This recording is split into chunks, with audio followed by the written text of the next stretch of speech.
The episode commences with Jill and the dragon Raffi. He elucidates that the enclosure they inhabit is the most secure location globally, where no individual can perceive her externally. Concurrently, we observe Camilla and her companions observing the metropolis ablaze from overhead. One of them remarks that events are transpiring precisely as the chief foretold. This prompts Camilla to recollect Jill's pronouncements when she inquired where they would ignite the blaze if their scheme was to transform the municipality into an inferno. Camilla subsequently informs her companions that they will not triumph as the entire city is combusting. Her companion consoles her, stating he trusts the flames will diminish before any individual perishes. He notes that this is the regulated blaze strategy that Bill had delineated, and that possibly the senior is still living, as Jill indicated. He appends that a contingent garbed in dark cowls is instigating the populace and that they must safeguard his majesty. These agitated citizens are progressing toward the castle, contemplating liberating the sovereign who once delivered them as a method to reinstate a life of honor. They then perceive these individuals drawing near, and Camilla resolves to proceed and halt them, directing her companions to protect the sovereign and the metropolis. She detects Marquis Bill amongst those individuals, accompanied by the heir apparent. The setting then reverts to Jill, who is imploring the dragon Raffi to release her and safeguard the emperor. Raffi guarantees her that the emperor is secure and can defend himself. He inquires if she is aware of the mystical shield, to which she responds that she learned the tale from Camilla and the others. Raffi subsequently discloses to her that she is the mystical shield that safeguards Emperor Hades. Jill comprehends that if she were to wed the emperor, it would discourage Kratos from pursuing him, but Raffi cautions her that Kratos is intensely envious and would slay Jill if she discovered. Jill inquires of Raffi the purpose of detaining her there. Raphael responds, stating, "Lady Jill, permit me to recapitulate the hallowed chronicles for you. Are you cognizant of how one can repel malevolent spirits that manifest as a dark lance?" Jill recollects the legend, stating that according to the myth, the dragon's spouse was pierced with the celestial blade. Raffi clarifies that Kratos will perpetually pursue her as long as she adorns the ring of the dragon's spouse, rendering it unattainable for her to evade her gaze. Raffi then metamorphoses into a blade, proclaiming himself to be the celestial blade. Jill inquires if his intention from the outset was to pierce her, and if he solely shielded her in this stronghold to execute this scheme abruptly. She remembers Emperor Hades and contemplates, "I don't grasp affection or adoration." She recalls Hades once uttering the identical sentiment to her, realizing that he initially perceived her as someone he could utilize, yet presently he is endeavoring to rescue her. Raffi informs her that the emperor doesn't perceive a simple method to eliminate the wicked instances, so it's his obligation to safeguard the emperor at any expense. Jill beseeches him to liberate her as she can assist in protecting the emperor and repelling the wrongdoers, but Raffi declines, stating it's unachievable. He explains that only the celestial blade of the Dragon Emperor can combat these shadowy forces.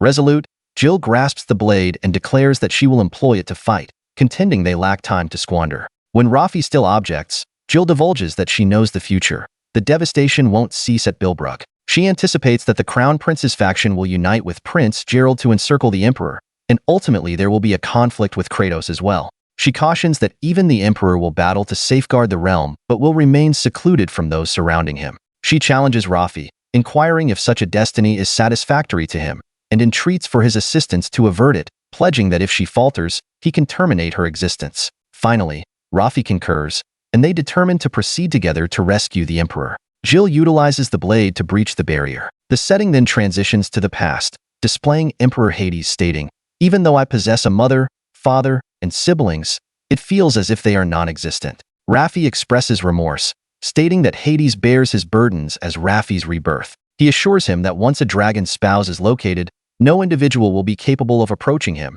and he will remain by his side until that juncture. Back in the present, we observe Emperor Hades positioned on the castle terrace, observing his subjects who are enraged and rebellious. He gazes at them, uncertain of what to do, and contemplates, "No individual desires me. No individual cherishes me. Even my elder sibling despises me. But notwithstanding this, he is the sovereign, and it is his responsibility to safeguard this territory. He is certain that Raffi will endeavor to rescue this nation, even if it forfeits his existence." One of the sentinels arrives and instructs him to relocate the soldiers to the harbor, leaving him solitary in the castle. Then the castle chimes resonate, startling Hades. Jill emerges, wielding the blade, and exclaims, "Reveal yourself, Kratos! I am Jill Servo, spouse of the Dragon Emperor. Heed me, and cease incinerating the nation or cursing the females." The The sole individual you have dealings with is me, but Emperor Hades belongs to me exclusively, and I won't permit anyone to seize him. Jill is determined to safeguard her king because she pledged him felicity. When Hades inquires why she's performing this, she responds that if he condemns her, everyone will uncover her true identity, and they'll realize Kratos is accountable for the blazes, curses, and everything else. After all, if an esteemed woman overtly claims a man desired by another, it would be improbable for the latter not to be enraged. Hades calls out to her from the castle, urging her to descend as he is unaware of what might transpire next. Jill, however, instructs him to remain silent and wait, which irritates him since she has seemingly overlooked he's the sovereign. He cautions her that he might strike her if she behaves so recklessly, but Jill exhibits no apprehension, knowing that his true longing is for a joyous family, something she believes she can assist him in attaining. At that instant, Kratos materializes. Jill rapidly charges toward her, and the two engage in a ferocious duel. Kratos assaults Jill relentlessly, driven by her intense bloodlust. She eventually utilizes her power to generate multiple replicas of herself, each propelling numerous blades in Jill's direction. Observing this, Jill casts a magical barrier to shield herself from the incoming blades, all while the townspeople below watch her actions in astonishment. Hades intervenes to assist by reinforcing her barrier and shattering the blades that were aimed at her, expending much of his strength in the process. Jill and Kratos continue their conflict. Jill attempts to strike Kratos' main body but cannot locate it amongst the duplicates. Jill then proposes they combat woman to woman, and Kratos dismisses her copies, consolidating them back into a single blade. Jill points out that this is only their second encounter and questions if Kratos even recollects. Kratos, in turn, coldly inquires why she should remember, shocking Jill, who recalls that Kratos was the one who initially reversed time. Jill pauses, realizing the significance of this disclosure, and Kratos pressures her, demanding to know why, of all individuals, she would become the dragon's spouse and insisting that Jill return him.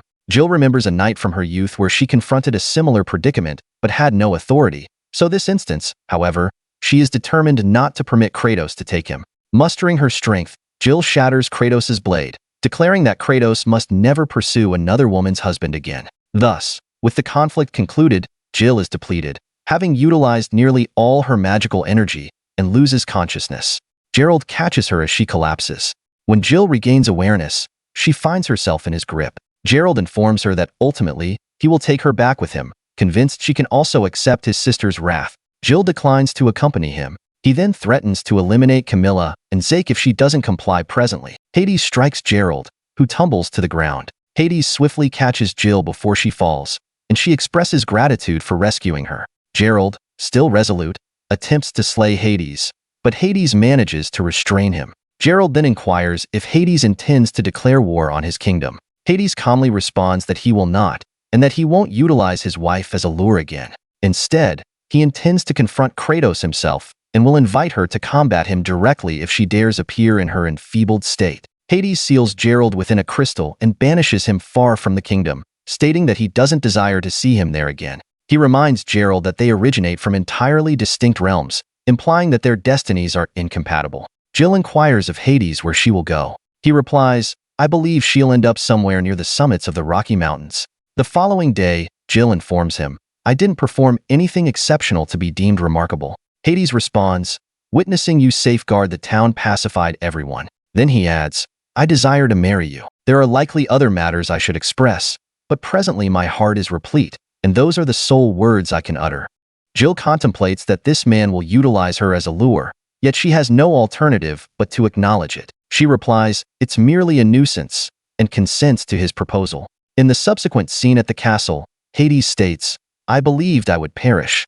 Eliminating the Dragon Emperor is a transgression." Jill responds, "I think you're culpable for not heeding me earlier." Your heart ceased. Hades, astonished, inquires, "Do you cherish me too?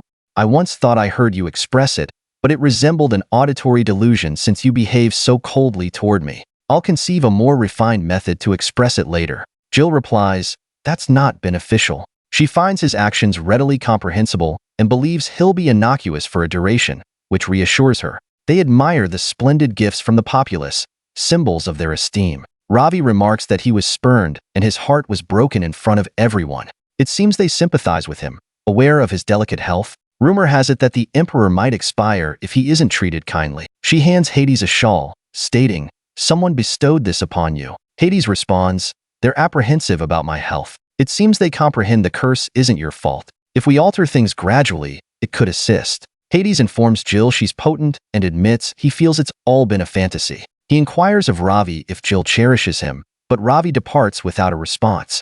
Hades then mutters, if you abandon me, I'll fracture you into fragments like the hallowed spear. Ravi retorts, you cannot break me. I won't be vanquished, simply because I don't grasp something. Hades finally confesses to Jill, I was distressed because I don't address you by your name, yet you decline to utilize mine, attempting not to become enamored with me. You adore me, and I adore you. There's a connection between us.